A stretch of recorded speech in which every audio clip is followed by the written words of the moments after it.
right, Arthur, welcome. Morning. All right. So, Arthur and I believe a lot of similar things. We come at it from very different angles. Arthur, you had a quote a few years ago, get your Bitcoin and get out. Why don't you elaborate on that? It's a very good quote. Go ahead. Yeah, I don't remember when I said that, but obviously, if you've read my writing, I got on stage a few days ago talking about how France might leave the euro, and there's going to be some multi-trillion euro bailout by the ECB, and I think I've done probably like 50 interviews over the last 4 days. And a big question that keeps coming up is, 4-year cycle, and is the bull market over in crypto? Because it, has ended every 4 years in the past. And I guess my response was, I just read the newspaper. And when I read the newspaper, I listen to what the politicians say all around the world.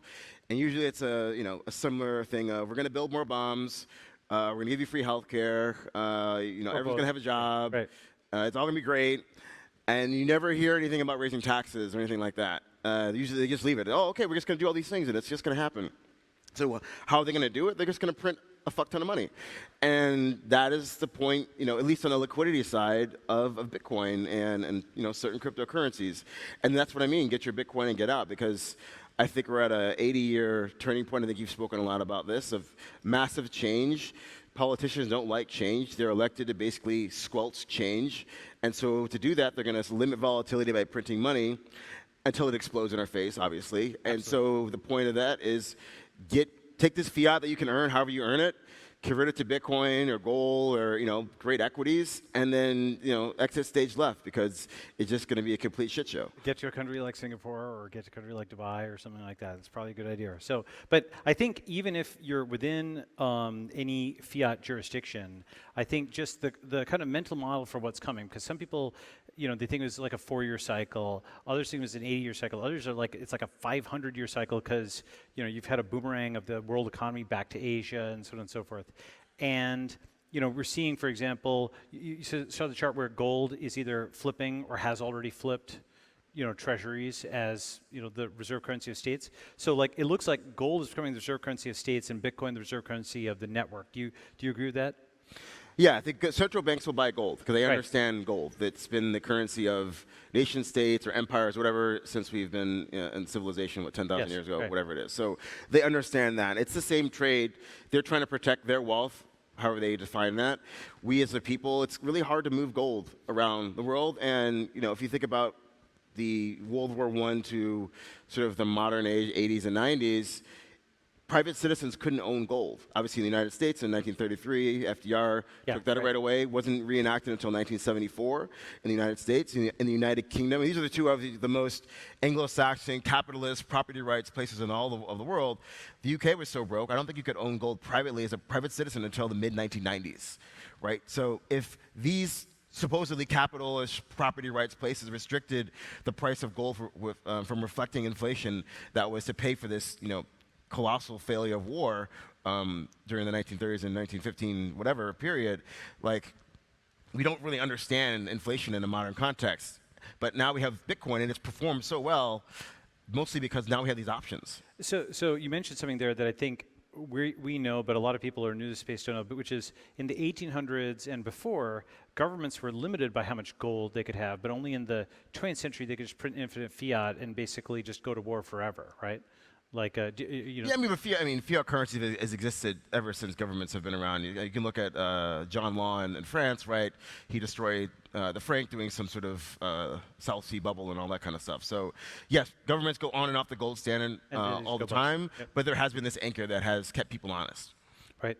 And so, you've done, you're actually also now into, so not just Bitcoin, but also longevity. And this is something that's common to our space. Brian Johnson's into it, Brian Armstrong's into it, me, CZ, a bunch of other people. Why don't you talk about what you're doing with longevity, because that's been in the headlines a little bit. Yeah, so I'm an athlete. I love training, and I spend most of my time skiing and playing tennis. And obviously, as you get older, things, get a bit slower. And so, I've always sort of been curious about stem cells, right?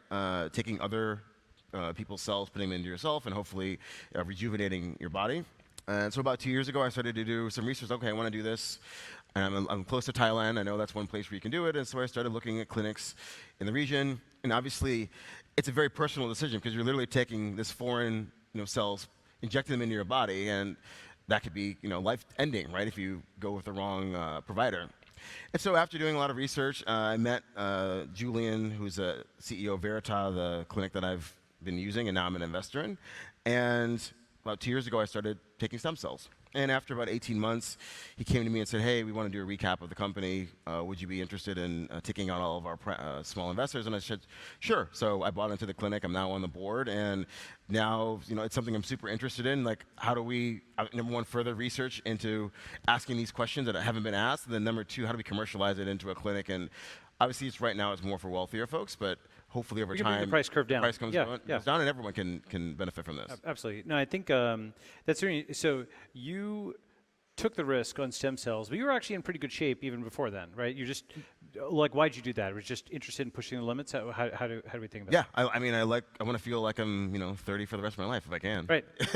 No risk, no reward. I believe in that too. I mean, no plane crashes, no planes. No train crashes, no trains, right? So someone has to actually take that risk. So, we should start giving out awards for that kind of thing, for like medical bravery.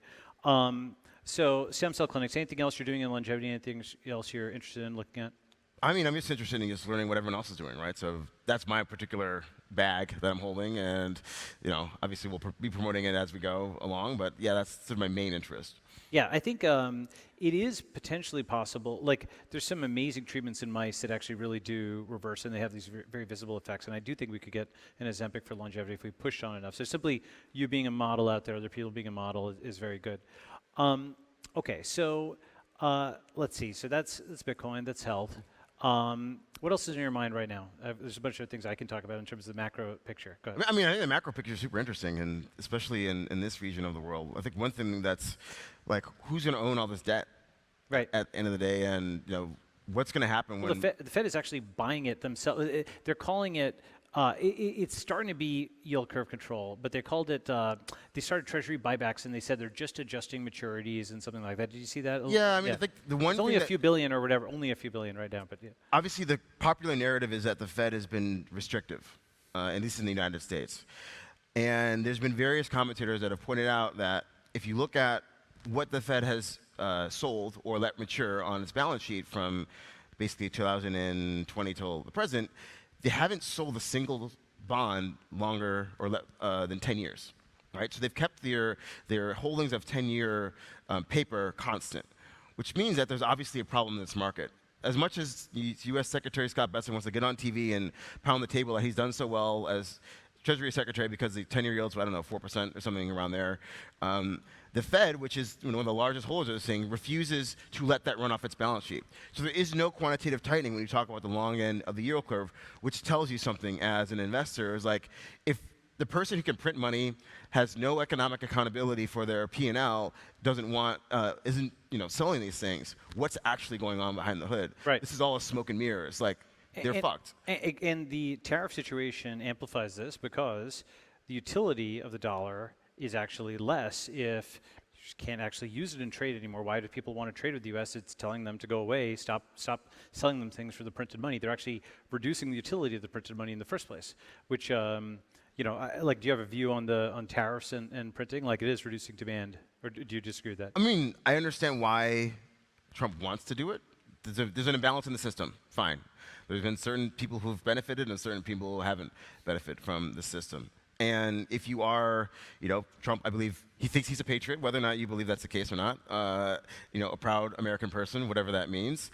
And if you think about the business model of America, which is a glorified arms dealer, it's not a good look when you can't beat Russia and Ukraine and Israel has to stop bombing Iran after 12 days because you couldn't produce enough missiles.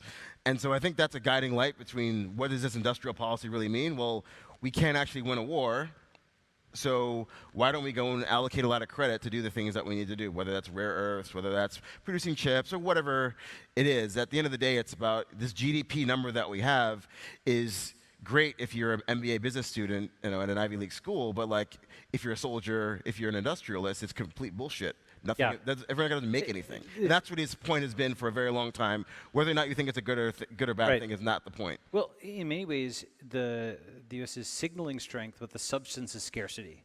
Like, it's saying, it's pounding its chest, this, that, and there, but then saying to allies, pay for your own stuff, you're on your own, and or even with the tariffs, the underlying motivation in part is we can't keep going into more debt and so on and so forth. So there's an underlying signal of scarcity underneath the rest of it. Would you agree with that? Like whether it's like fully conscious or not, it is taking a position of we don't want to actually spend any more on this stuff. Yeah, and I think if Trump was really serious about rectifying this in a way that was politically costly, he would have kept going with the tariff thing. Like, it is the right thing to do if he's trying to accomplish his goal. He wanted to get there very fast. He went out with these crazy, really high rates, and then after 7 days had to backpedal because he couldn't take the pain. Well, so I would somewhat disagree with that because I think if by reducing regulations domestically, you could actually increase production, which is part of the stated goal, versus tariffs just is a tax actually on many of the producers have to import machine tools, they have to import raw materials, and so on and so forth. So it actually becomes harder in many ways to make things in the U.S. So I would argue it's somewhat self-destructive. But regardless of that, overall, there's many stresses on the system because tariffs also signal to other countries that the U.S. is no longer maintaining, quote, the rules-based order. And so I think in the medium run, we're shifting over, maybe we've already done so in some ways, to the code-based order, where, for example, Bitcoin smart contracts are more internationally reliable. Have you moved any companies out of Delaware? Moved any companies out of Delaware? Like Elon moved out of Delaware, ASIC's moved out of Delaware. I'm not really. Again, if you have Bitcoin and get out, right, fine. You have a legal fiction, and every country has legal fiction, right, wherever it is, and there's good things and bad things about every country's legal fiction. And that's one thing why I don't invest in equities. I don't like dealing with laws because it's messy and it's expensive. If someone fucked me over, I got to go to court. Well, how expensive is that, right? How long does it take? It's just pure crypto. Pure crypto. Yeah, it's just easier. I have a company. Maybe the company holds crypto so I can pay my taxes and all that sort of stuff. But cool, let the government, give unto Caesar what is Caesar's. Yeah, that's right. Give it, but then you're agreeing with me, that the code-based order is actually more reliable in many ways than the local rules-based order. Yeah, absolutely. Right. Yeah. So what's interesting is how far we can push that. Like obviously with Bitcoin, I think it's already there. With Ethereum, for some smart contracts, it's already there, like Uniswap or things like that. How far do you think we can push that? How many things can we push it to smart contracts and code versus the physical world? Obviously, I'm more in the DeFi space. That's kind of my thing.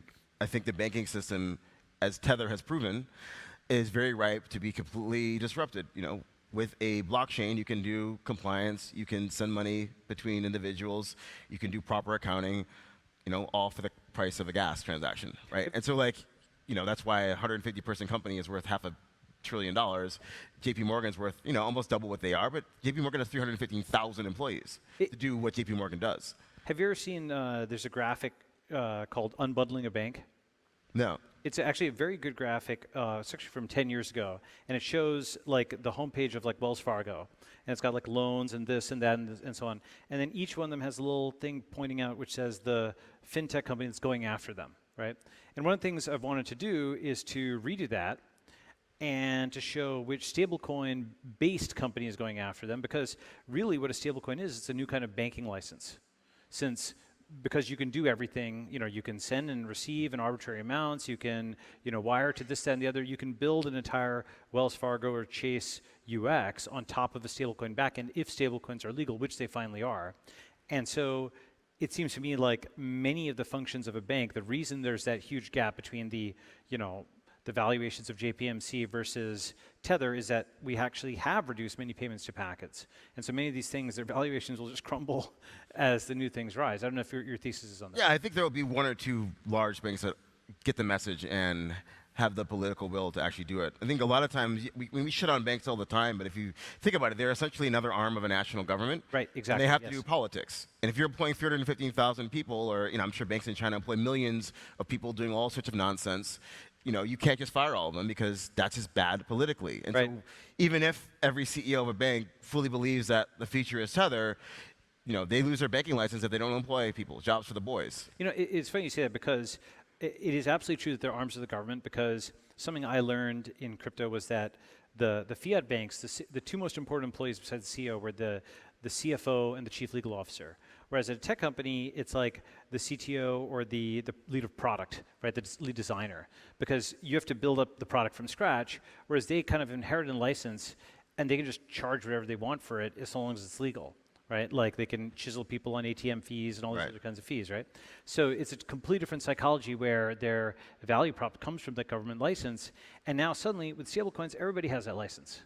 So that's like this enormous dislocative thing that reminds me of when, if only a few newspaper companies owned trucks and printing presses and so on, and then suddenly everybody got a computer and a smartphone, and then there's this huge shift into social media. So that's like about to happen, I think, with stablecoins. Maybe you have some thoughts on that. Yeah, I guess, obviously in the U.S. context, because everyone's really focused on, stablecoins in the U.S. because you have Circle and Tether and all those sorts of things.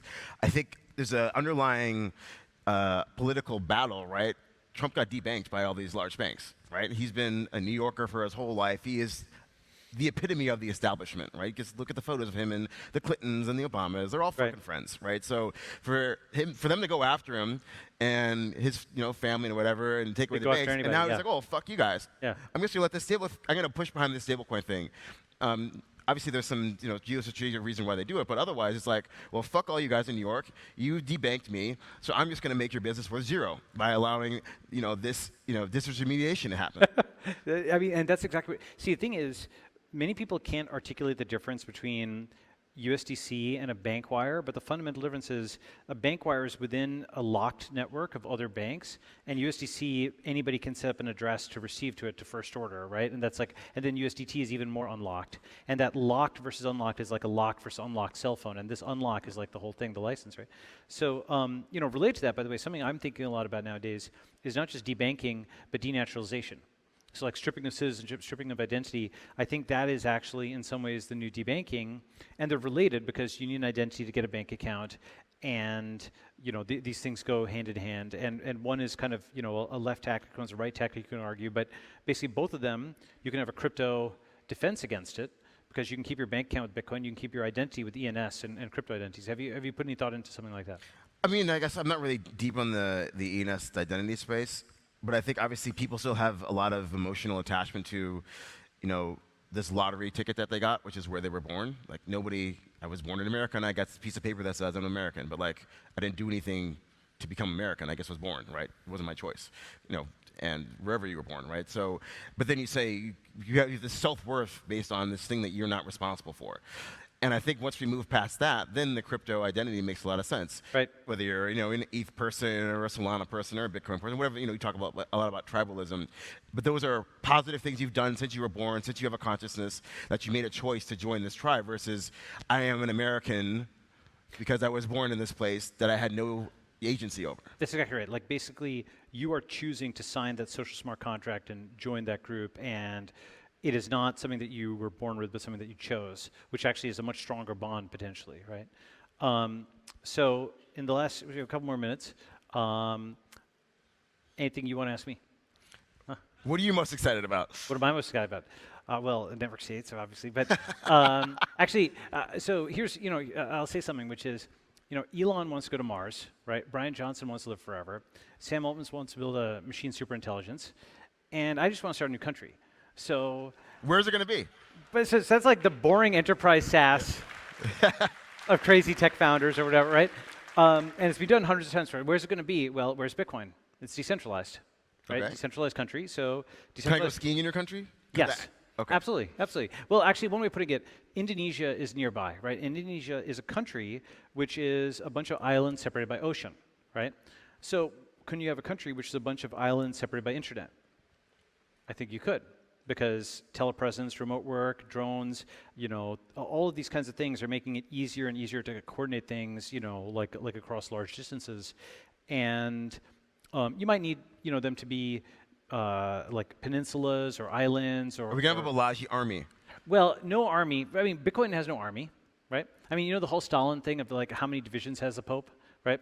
How many long divisions has, like fiat? Bitcoin has all the long divisions, right? So we could get very far, I think, non-violently. India got independence non-violently. Singapore actually became independent non-violently. And I think being non-violent, being peaceful is good.